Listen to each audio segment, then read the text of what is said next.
अस्सलाम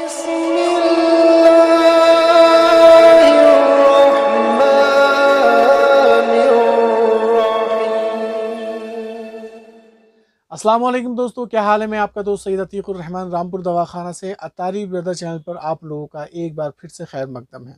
कैसे हैं दोस्तों, उम्मीद करता हूं कि आप लोग खैरियत से होंगे और जहां भी होंगे मेरे बताए हुए नुस्खों को इस्तेमाल करके लोगों को फ़ायदा पहुंचा रहे होंगे और ख़ुद भी इंशाल्लाह फ़ायदा उठा रहे होंगे।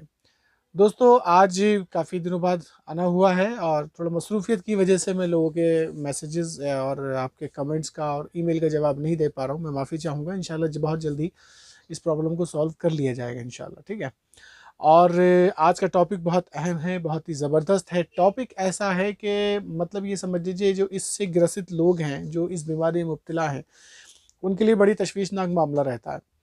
क्योंकि कोई भी, ज़ाहिर सी बात है, बदनुमा दाग, जैसे आप थंबनेल देखकर समझ गए होंगे, सफ़ेद दाग, छीप और आपका जिसे बर्स हम कह सकते हैं, शरीर के अंदर छुपा, कपड़ों के अंदर छुपा हुआ हो तब तो कोई मसला नहीं है, एक टाइम पे चलो चल जाता है। लेकिन अगर बाहरी तौर पर नुमाया हो और आपके हाथों पर या चेहरे पर या पैर पर या शरीर के किसी भी भाग पर अगर इस टाइप का सफ़ेद दाग, छीप, छोटी छोटी सी छीप से पड़ जाती है, आपने देखा होगा, तो ऐसे लोगों को बड़ी परेशानी का सामना करना पड़ता है। एक अजीब सी मतलब घृणा की नज़र से उनको देखा जाता है।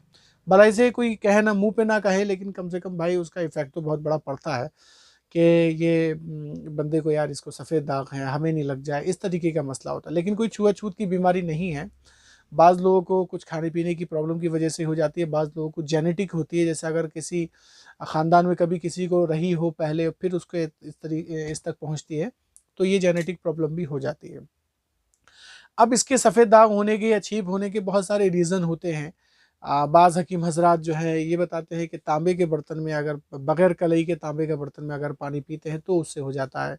मछली खाकर दूध पीने से हो जाता है। लेकिन बहुत से तो लोग ऐसे होते हैं, बोले साहब हमने तो ये काम करा ही नहीं, फिर हमें कैसे हो गया। तो ये बाज़ टाइम जेनेटिक भी होता है। इलाज देखिए बहुत हैं, इसके इलाज में थोड़ी सी मेहनत भी करनी पड़ती है। काफ़ी लोग इलाज करते हैं लेकिन थक जाते हैं, लेकिन इसमें मुस्तकिल मिजाजी ज़रूरी है। आज मैं आपके सामने एक ऐसा नुस्खा लेके आया हूँ जो बहुत ही पावरफुल है अल्हम्दुलिल्लाह, और बहुत अच्छा उसका रिज़ल्ट है। मैंने बहुत से लोगों को मैंने बताया, ठीक है, मैंने कहा भाई ये तुम बनाकर करो, और अल्हम्दुलिल्लाह उससे अच्छा फ़ायदा हुआ।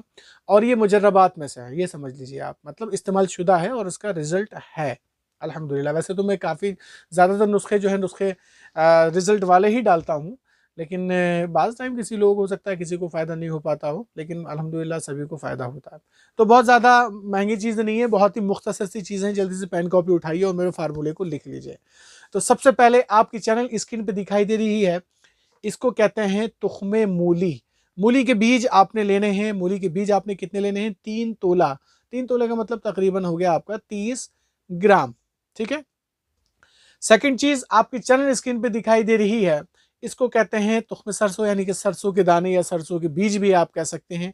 ये भी आपने 3 तोला लेना है। इसके अलावा तीसरी चीज़ आपके चैनल स्क्रीन पे दिखाई दे रही है, इसको कहते हैं तुख्मे बापची। बापची देखिए मुदब्बिर करने की ज़रूरत पड़ती है, लेकिन अभी मार्केट में अक्सर ऐसी बापचियाँ होती हैं जो बहुत पुराने तवील अरसे पुरानी होती हैं, मार्केट में मिल जाती हैं। तो उनकी जो तासीर होती है इतनी ज़्यादा तेज़ नहीं होती है, इसको मुदब्बिर करने की ख़ास ज़रूरत नहीं पड़नी चाहिए। लेकिन अगर आप ताज़े बीज ले रहे हैं, बहुत ही नए बीज ले रहे हैं, तो उनको मुदब्बिर करना का ज़रूरी होता है। ज़रूरी से मतलब ये है कि उसको अदरक के पानी में आपने, बापची को अदरक के पानी में आपने भिगोना होता है, और कई मरतबा उसको तर व खुश करने का मामला होता है। वो आप मुदब्बिर करने का तरीका आप मेरी वीडियो पढ़ी हुई भी है, बाकी किसी भी की वीडियो देख सकते हैं कि बापची को कैसे शुद्ध किया जाता है। अगर नहीं भी करेंगे तो कोई ऐसा मसला नहीं है, क्योंकि आप खा नहीं, ये फार्मूला खाने का नहीं है, लगाने का है। तो नहीं भी करेंगे तो कोई मसला नहीं है। मैंने इस वजह से बता दिया, हो सकता है कोई हकीम हज़रात ये ऑब्जेक्शन करेंगे, नहीं सर ये क्या कर रहे हैं आप, बापची आप इसको तो मुदब्बिर करना ज़रूरी है। लेकिन मैं अपने नुस्खे में फ़िलहाल मुदब्बिर नहीं करवाता हूँ। कोई ज़रूरत नहीं है करने की, करना चाहें तो कर सकते हैं अपने दिल की मतलब ये कि वहम को ख़त्म करने के लिए, ठीक है। तो बापची जो लेना है आपने, तुख्मे बापची, ये आपने लेना है 2 तोला, यानी तकरीबन 20 ग्राम, 20 ग्राम मान के चलिए, ठीक है। और चौथी चीज़ आपने लेनी है गंधक आंवला सार। गंधक आपको दिख रहा है मार्केट में, आपको हर जगह मिल जाएगा। ये भी आपने तकरीबन लेना है 20 ग्राम, यानी कि 2 तोला, ठीक है। 20 ग्राम 2 तोला समझ गए होंगे आप, तोले में तो 2 तोला और वैसे 20 ग्राम मान लीजिए आप, ठीक है, ठीक है। ये आपने लेना है। अब इन सारी चीज़ों को अलग अलग बिल्कुल बारीक महीन पीस लेना, बिल्कुल पाउडर बना लेना है। और जब ये पिस जाएँ तो सब्जियों को एक जगह इकट्ठा कर लीजिए और आपने 32 तोला यानी कि तकरीबन 320 ग्राम गाय के दूध से बना हुआ मक्खन वो लेना है आपने, ठीक है? गाय के दूध का मक्खन हो तो बहुत बढ़िया है, ठीक है? भैंस का भी चल जाएगा लेकिन गाय का बेहतर है। गाय के मक्खन में आपने सारी चीज़ें मिक्स करके आपने इसको मिक्स करके रख देना है और 1 हफ्ते के लिए इसको छोड़ देना है, ठीक है? 1 हफ्ते के बाद जब ये कंप्लीट हफ्ता पूरा हो जाए आपका, 1 हफ्ते के बाद आपने इसको अपने सारे बदन पर इसको अच्छी तरीके से रब कर लेना है। पूरी जहाँ-जहाँ सफ़ेद दाग हैं, जहाँ पर नहीं भी हैं, आपने अच्छी तरीके से लगाकर 4 घंटे के लिए आपने इसको छोड़ देना है। हैं?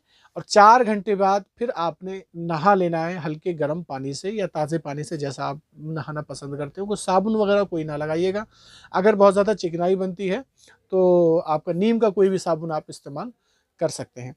इसको लगाने से इंशाल्लाह जो छीप वाले हज़रात हैं, इंशाल्लाह 2 बार के नुस्खे में 2 बार इस तरीके से बनाएँगे, तो 2 बार के नुस्खे में इंशाल्लाह अल्लाह ने चाहा उनकी छीप जो थी वो जाती रहेगी। और सफ़ेद दाग वाले हज़रात जिनको थोड़ा बहुत था वो तो अल्लाह ने चाहा 1 से 2 नुस्खों में बिल्कुल साफ़ हो जाएगा इंशाल्लाह। लेकिन जिनका बहुत ज़्यादा पुराना हो गया है और बहुत दवाइयाँ खा चुके हैं, क्योंकि दवाइयों का भी बड़ा रिएक्शन होता है, तो उनको थोड़ा-सा कम से कम 4 से 5 नुस्खों में इस तरीके से करना पड़ेगा। तो ये हफ़्ते में 1 बार का अमल रहेगा, यानी कि 1 हफ़्ते में दवा तैयार होगी, हफ़्ते के दिन लगाना है, फिर दवा अगली बार रखनी है, अगला हफ़्ता का आपका तैयार होगा। इस तरीके से आपने ये लगाना है। सफ़ेद दाग वाले हज़रात इसमें ये कर सकते हैं कि वो इसको हफ़्ते में ना लगाकर बल्कि डेली लगाएँ। जो क्रीम तैयार हो जाएगी, वो क्रीम अपने सफ़ेद दाग पर डेली लगाइए। 2-4 घंटे के लिए छोड़ दीजिए, उसके बाद अपना धो लीजिए। तो इंशाल्लाह इससे भी बहुत बड़ा फ़ायदा मिलेगा। छीप वाले हज़रात 2 बार कर लें, इंशाल्लाह बढ़िया बेड़ा पार हो जाएगा। और सफ़ेद दाग वाले थोड़ा-सा रेगुलर थोड़ा-सा इसको इस्तेमाल करें। खाने-पीने में तला भुना खट्टी चीज़ें इनका परहेज़ करें, दूध से बनी हुई चीज़ों का इस्तेमाल करें, पेट साफ़ रखें, कब्ज़ वगैरह ना होने दें। अगर कब्ज़ रहता है तो इससे पहले भी हमने सफ़ेद दाग के टॉपिक पे वीडियो डाली है, तो उसमें एक हमने पेट साफ़ करने का नुस्खा डाला था, वो नुस्खा इस्तेमाल करें।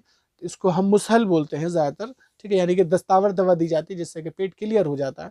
तो ऐसी दवा इस्तेमाल करें जिससे कि आपके बदन में, आपके पेट में कोई भी ऐसा टॉक्सिस, कोई भी ऐसा मतलब बैक्टीरिया ना रहे जो कि सफ़ेद दाग को उभारे। समझ गए आप?